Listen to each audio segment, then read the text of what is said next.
আসসালামু আলাইকুম রহমতুল্লাহ। স্বাগত জানাচ্ছি আব্দুল্লাহ টেক বিডি থেকে।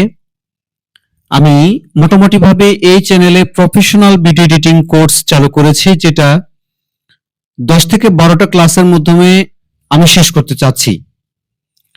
তো ক্লাস বাই ক্লাস প্রত্যেকটা টপিক, প্রত্যেকটা সিস্টেম এক একটা ক্লাসে রাখার চেষ্টা করেছি। কোনো ব্যক্তি যদি ধারাবাহিকভাবে দেখে তাহলে আমি বিশ্বাস করি তার ভিডিওতে একটা প্রফেশনাল লুক দিতে পারবে।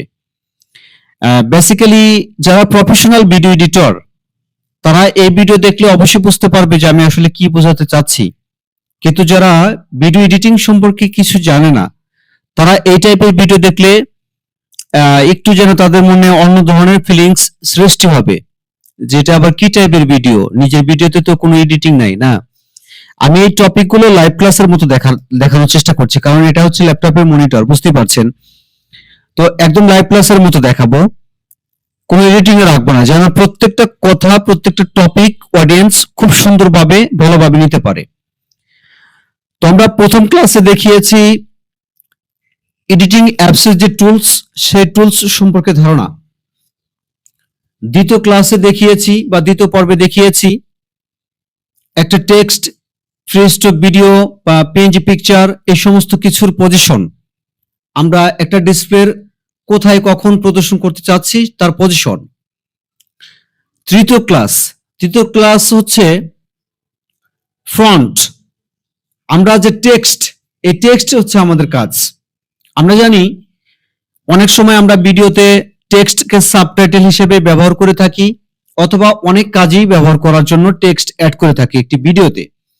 কিন্তু এই টেক্সট যদি আমরা বিভিন্ন আউটস্ট্যান্ডিং লুক দিতে পারি এই টেক্সটকে, তাহলে ভিডিওর সৌন্দর্য আরো বেশি বৃদ্ধি পাবে। এই টেক্সটের অনেক কাজ আছে।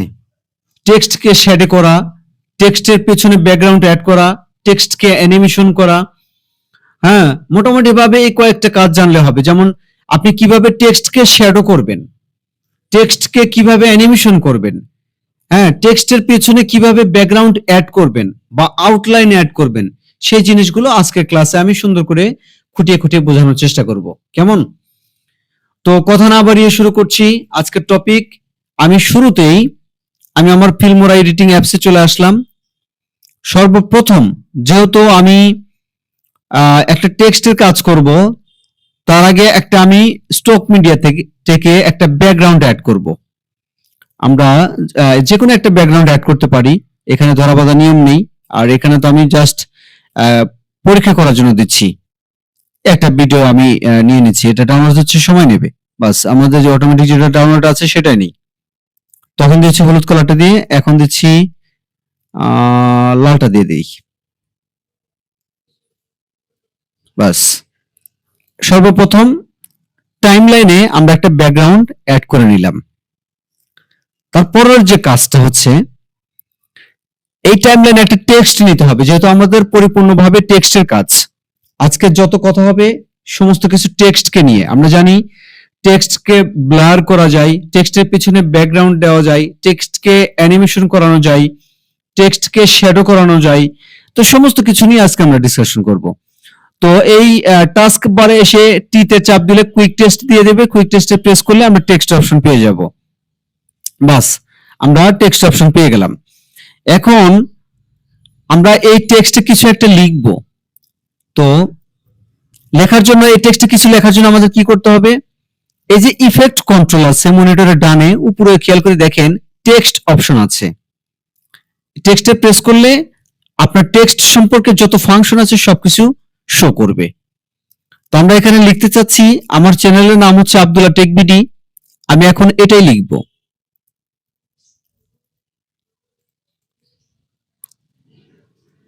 আব্দুল্লাহ টেক বিডি, এটা আমরা লিখলাম। এখন এই টেক্সটের যে আনুষঙ্গিক কাজ, কালার, এরিয়া, তারপর হচ্ছে এর ফন্ট সাইজ, ফন্ট স্টাইল, সবকিছু কিন্তু কাস্টমাইজ করা আমরা দ্বিতীয় ক্লাসে দেখিয়েছি, আজকে সেদিকে গেলাম না। আমি আমার মতো করে কালারটাকে একটু কাস্টমাইজ করে নেই, খুব অল্প সময়ে, কারণ দেখাইতে গেলে এটা আরো সময় লাগবে। আমরা একটু ফন্টটাকেও চেঞ্জ করে নেব। যে আগেরটাতে হিন্দ শিলিগুড়ি ইউজ করেছি, এখন আমরা হিন্দ শিলিগুড়িটা ইউজ করলাম, বাস। আমরা এই ফন্টটাকে স্কেলের মাধ্যমে একটু বড় করে নেব, যেন আমরা নিজেদের মতো করে কাজ করতে পারি। ওকে, এখন আমি চাচ্ছি যে ফন্টটা মাঝখানে থাকুক, বাস ফন্টটা মাঝখানে রাখলাম। মাঝখানে রাখার পর হচ্ছে আমাদের সমস্ত কাজ করতে হবে। কি কি কাজ করব আমরা? সর্বপ্রথম ইফেক্ট কন্ট্রোলে অসংখ্য কাজ আছে, তার মধ্যে সর্বপ্রথম করব, একটু নিচে খেয়াল করে দেখবেন, একটু আন্ডার স্ক্রল করে নিচে আসবেন। এখন আমরা পুরো ফাংশনটা ওপেন করে নিলাম। এখানে দেখেন কয়েকটা ফাংশন আছে। একটা হচ্ছে ব্যাকগ্রাউন্ড, একটা হচ্ছে আউটলাইন, একটা হচ্ছে শ্যাডো, একটা হচ্ছে শেপ, একটা হচ্ছে গ্লো। সর্বপ্রথম আমরা কাজ করব হচ্ছে ব্যাকগ্রাউন্ডের। এই টেক্সটের পেছনে যদি একটা ব্যাকগ্রাউন্ড থাকে তাহলে কেমন হয়? তো ব্যাকগ্রাউন্ড অপশনটা ক্লিক করে দিলেই আমরা একটা ব্যাকগ্রাউন্ড পেয়ে যাব। তো এখন ওরা যে ব্যাকগ্রাউন্ডটা দিয়েছে, আমরা যে এই ব্যাকগ্রাউন্ড রাখবো এমন কিন্তু কোনো রুলস নেই। এই ব্যাকগ্রাউন্ডটা আমরা চাইলে পরিবর্তন করতে পারি। কিভাবে পরিবর্তন করব? এই যে ব্যাকগ্রাউন্ডে ক্লিক করার সাথে সাথে দেখেন এখানে লেখা আছে কালার ফিল, এখানে কালার দেওয়া আছে, এখানে অপাসিটি দেওয়া আছে, এখানে রেডিয়াস দেওয়া আছে, এখানে স্পিরিট দেওয়া আছে।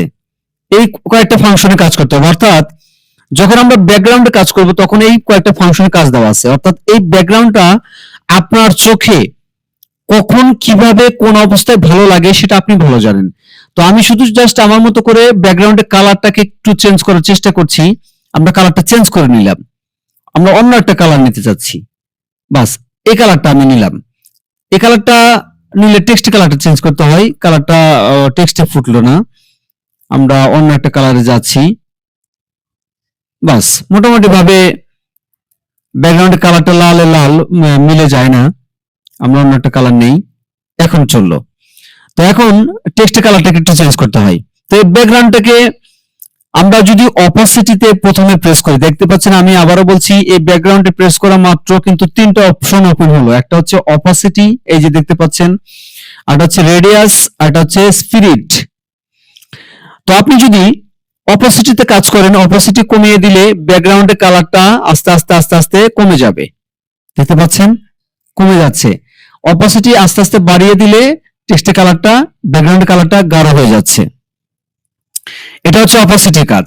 তো আপনার কাছে কোন অপাসিটি কোন পজিশনটা ভালো লাগছে সেটা আপনি জানেন, ওটা আমি বলতে পারবো না। আমার চোখে জাস্ট এডিটিং এর প্রসেসটা আমি দেখিয়ে দিচ্ছি কেমন। এরপরে কাজ হচ্ছে রেডিয়াস। রেডিয়াসটা হচ্ছে এই ব্যাকগ্রাউন্ডের যে চারটা কোণা আছে, কোণাটাকে রাউন্ড শেপে আনার জন্য রেডিয়াস করতে হয়। দেখেন রেডিয়াসটাকে আমরা বাড়িয়ে দিচ্ছি, ব্যাকগ্রাউন্ডের কোণাটা কিভাবে চেঞ্জ হয়ে যাচ্ছে দেখতে পাচ্ছেন। আবার রেডিয়াসটাকে কমিয়ে দিলাম, ব্যাকগ্রাউন্ডের কোণাটা আগের মতো আগের শেপে ফিরে যাবে। তো এই শেপটা আসলে অ্যালাউড না, আমরা শেপটাকে একটু রাউন্ড শেপে নিয়ে নিলাম হালকা। এরপর কাজ হচ্ছে স্পিরিট। স্পিরিটের কাজ করলে কি হয় সেটা আমরা একটু দেখব। দেখতে পাচ্ছেন এই ব্যাকগ্রাউন্ডটা যত বেশি বড় করতে চাইবো তত বেশি স্পিরিটটাকে বড় করে দেব। আর যদি চাই ব্যাকগ্রাউন্ডটা ছোট আছে ছোট থাকুক, তাহলে আমরা স্পিরিটটাকে আগের মতো করে ছোট করে দেব। তাহলে এই যখন আমরা ব্যাকগ্রাউন্ডে প্রেস করব তখন কিন্তু মোটামুটি ভাবে এই কয়েকটা কাজ আছে। এটা একটু খেয়াল করে দেখবেন। এর পরবর্তীকালে আমাদের যেটা খেয়াল করতে হবে আউটলাইন। আউটলাইন হচ্ছে আমরা যদি চাই, হ্যাঁ, তাহলে আমরা ব্যাকগ্রাউন্ড অপশনটা থাক, এখন আমরা আউটলাইনে কাজ করব। আউটলাইনে কাজ করলে কি হয়, এই টেক্সটে সাইড দিয়ে একটা আউটলাইন যোগ হবে, অন্য ধরনের একটা কালার শো করবে।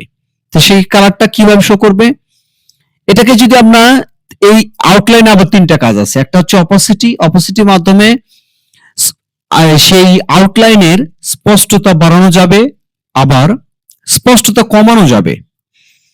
তো আমরা আগে থিকনেসে যাই, তার আগে আছে ব্লার।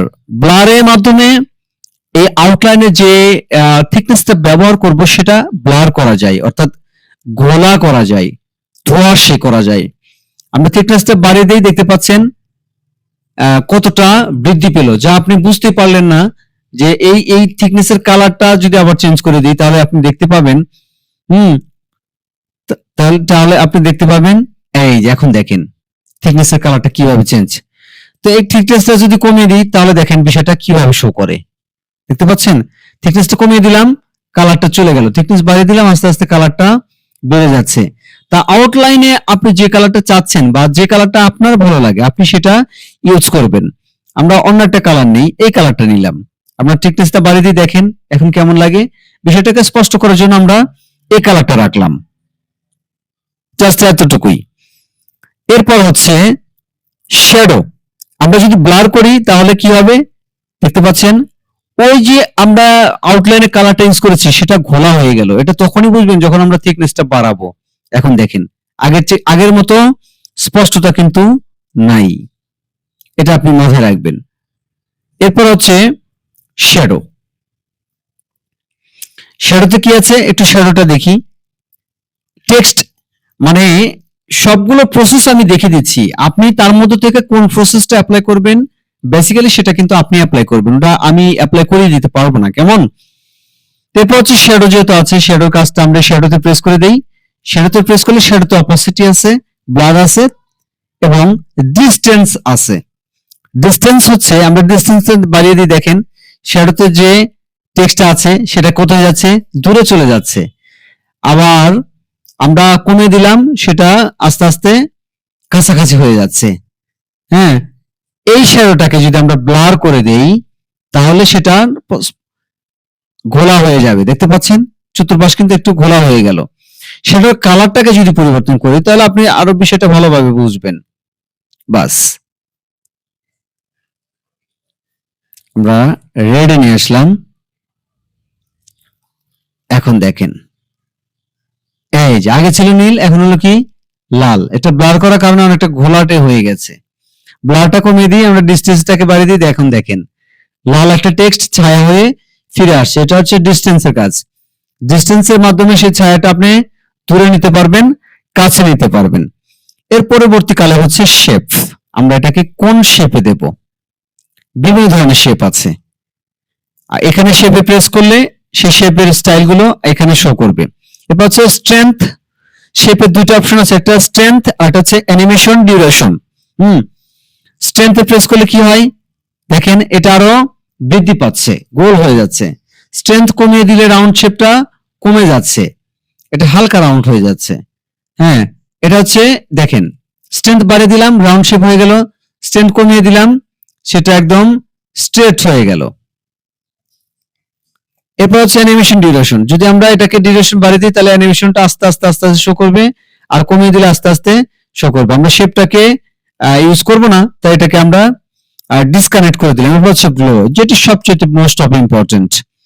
গ্লোটা হচ্ছে আপনার এই টেক্সট কিছু গ্লো ইফেক্টের মাধ্যমে আরো বেশি স্পষ্ট করতে পারবেন, কেমন। তো সেই গ্লো ইফেক্টটা কিভাবে দিবেন, এই যে যখন আপনি গ্লোতে প্রেস করবেন তখন দেখবেন আরো দুইটা অপশন শো করেছে, একটা হচ্ছে কালার আর কালার তো থাকবেই, আর একটা হচ্ছে ইন্টেন্সিটি আর একটা হচ্ছে রেঞ্জ, এই দুটো অপশন শো করেছে। তো সর্বপ্রথম আমরা গ্লোতে যে ইফেক্টটা দেব সেই কালারটা একটু চেঞ্জ করে নেই। হ্যাঁ, এখন আমরা ইন্টেন্সিটি যদি ইনক্রিজ করে দেই তাহলে দেখেন গ্লোটা আসছে, কিন্তু ইয়েলো কালারের মতো একটা গ্লো আসছে। রেঞ্জটাকে যদি আমরা ইনক্রিজ করে দিই তাহলে এটার ডিসটেন্স আরো বেশি বৃদ্ধি পাচ্ছে। এটা হচ্ছে গ্লো ইফেক্টের একটা কাজ, কেমন। তো মোটামুটি ভাবে টেক্সটকে ম্যানুয়ালি কিভাবে কালারিং করা যায়, শ্যাডো দেওয়া যায়, শেপ দেওয়া যায় এবং গ্লো ইফেক্ট দেওয়া যায়, আমরা সবকিছু ম্যানুয়ালি তুলে ধরার চেষ্টা করলাম। এখন আমরা বোঝার চেষ্টা করব এই টেক্সটটাকে কিভাবে ম্যানুয়ালি কিছুটা অ্যানিমেশন করা যায়, আমরা সেই বিষয়টা বোঝার চেষ্টা করব। তো মনিটরের উপরে ডান পাশে দেখেন এটা এই পুরো স্ট্রাকচারটা এটা হচ্ছে ইফেক্ট কন্ট্রোল। আমি আগে বলে রাখছি এই ফিল্মোরা এডিটিং অ্যাপস এর যে পরিচিতি, এই পরিচিতিটা আপনি প্রথম ক্লাসে পেয়ে যাবেন। প্রত্যেক ক্লাসে কিন্তু এতগুলো এডিটিং টুলস এর পরিচিতি দেওয়া সম্ভব না। যারা প্রথম ভিডিওটা দেখেননি একদম প্রথম পর্বটা, তারা প্রথম পর্বটা অবশ্যই গিয়ে দেখে আসবেন, তাহলে আপনি এডিটিং টুলস সম্পর্কে একটা স্পষ্ট ধারণা পাবেন। এরপর হচ্ছে আমি যদি চাই এই টেক্সটটাকে ম্যানুয়ালি একটু অ্যানিমেশন করব তাহলে আমাকে কি করতে হবে। তো এটা করার জন্য আমাকে এই যে ইফেক্ট কন্ট্রোলে অ্যানিমেশন অপশন আছে, আমরা অ্যানিমেশন অপশনে প্রেস করে দেব। প্রেস করে দিলে আমরা বিভিন্ন ধরনের অ্যানিমেশন পাবো। আমরা একটু নিচে যাই, নিচে দুটো অ্যানিমেশন ভালো লাগে। আবার এখানে দেখেন আমি অ্যানিমেশন প্রেস করে দিলাম, টেক্সটটা কিভাবে শো করলো আমাদের সামনে দেখেন। আমি প্লে করে দিচ্ছি, একটা শব্দের পর আরেকটা শব্দ উঠে আসছে, একটা শব্দের পর আরেকটা শব্দ উঠে আসছে। আবার যদি অ্যানিমেশনটা পরিবর্তন করি তাহলে দেখেন কি আসে, একটা সেন্টেন্স পুরোটা একবারে প্রদর্শন হলো। অ্যানিমেশনে অনেক সিস্টেম আছে। আবার যদি আমি চাই যে কম্পিউটারে টাইপিং হচ্ছে সেটা আমি কিভাবে ইউজ করব, তাহলে আমাকে এই টাইপিংটা ইউজ করতে হবে। দেখেন উপরে এসে এইখানে অনেক সংখ্য টাইপিং মানে অ্যানিমেশনের সিস্টেম আছে। এই প্রত্যেকটা সিস্টেম কিন্তু একেবারে ধরে ধরে বোঝানো সম্ভব না। দেখেন এটা কম্পিউটার কিভাবে টাইপ হচ্ছে সেটা শো করছে, এটা কিভাবে টাইপ হচ্ছে সেটা শো করছে, সিস্টেমটা কেমন হচ্ছে। এই সিস্টেমগুলো দেখে দেখে ধরে ধরে আপনি আপনার ইয়েতে অ্যানিমেশন করবেন। তো আমি একটু ভিডিওটা প্লে করে দিচ্ছি, দেখি এটা কিভাবে প্লে হয়, তারপর আপনাদের দেখছি। বাস, তো মোটামুটি ভাবে 2 সেকেন্ডের ভিতরে এই অ্যানিমেশনটা করতে চাচ্ছি, তাহলে অ্যানিমেশন ডিউরেশনটা আর একটু ডিসটেন্স করতে হবে। এখন দেখতে পাচ্ছেন এটা ডিসটেন্স হয়ে গেল, মানে আস্তে আস্তে হয়ে গেল 2 সেকেন্ডের ভিতরে। তো মোটামুটি ভাবে আমি আমার জায়গা থেকে টেক্সট নিয়ে যত কথা আছে, যত কারুকাজ আছে সেটা বোঝানোর চেষ্টা করলাম। আর একটা আছে টেক্সটের অ্যাডভান্স অপশন, যেটাকে টেক্সটকে গ্রেডিয়েন্ট করতে হয়। টেক্সটের গ্রেডিয়েন্ট নিয়ে অনেক কাজ আছে, সেই কাজগুলো আমরা একটা টিউটোরিয়ালের মাধ্যমে বোঝানোর চেষ্টা করব। সেটা আসলে একটা টিউটোরিয়ালে বোঝানো সম্ভব না, যথেষ্ট লেন্দি প্রসেস, কারণ এখানে টেক্সটের একটা অংশ একটা কালার থাকবে, আর একটা অংশ আর একটা কালার থাকবে। নিঃসন্দেহে এটা একটা জটিল বিষয়। তো টেক্সটের এই বিষয়টাকে আমরা সুন্দর করে একটা টিউটোরিয়ালের মাধ্যমে বোঝানোর চেষ্টা করব। তো আমরা 10 থেকে 12টা সর্বোচ্চ 14টা ক্লাসের মাধ্যমে আমরা এই ভিডিও এডিটিং এর যে কোর্সটা আছে সেটা শেষ করব।